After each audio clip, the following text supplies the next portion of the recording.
घनदाट जंगलात एक शक्तिशाली सिंह उंच झाडाच्या सावलीत दुपारी झोपला होता. हवा मंद होती, पक्षी चिवचिवत होते. त्याचवेळी एक छोटासा खोडकर उंदीर मित्रांसोबत लपंडाव खेळत पळत आला. पळता पळता तो चुकून सिंहाच्या पायावर चढला. सिंहाची झोप मोडली. तो डोळे उघडून रागाने गरजला, "कोण माझी झोप बिघडवतंय?"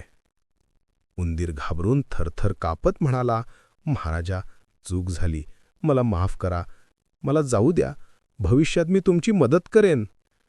सिंहाला हे ऐकून फारच हसू आलं. "अरे छोट्या, तू माझी मदत करशील. मी जंगलाचा राजा आहे." पण त्याच्या मोठ्या मनामुळे त्याने उंदराला सोडून दिलं. 2-3 दिवसांनी जंगलात जोरात आवाज झाला. सिंह शिकाऱ्यांनी लावलेल्या मजबूत दोऱ्यांच्या जाळ्यात अडकला होता.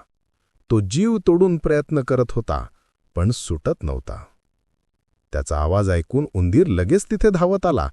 "महाराजा, घाबरू नका, मी आहे ना." असं म्हणत उंदरानं जाळं कुरतडायला सुरुवात केली. लहान लहान दातांनी तो दोरी चावू लागला.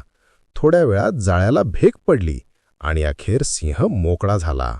सिंह आश्चर्याने म्हणाला, "तू खरंच माझी मदत केलीस. मी तुला कमी लेखलं होतं." "धन्यवाद, छोट्या मित्रा." उंदीर हसत म्हणाला, "मोठेपणा शरीरात नाही, मनात असतो." त्या दिवसानंतर सिंह आणि उंदीर दोघेही एकमेकांचे चांगले मित्र झाले. अशाच नवनवीन गोष्टी ऐकण्यासाठी चॅनलला लाईक आणि सबस्क्राईब करायला विसरू नका.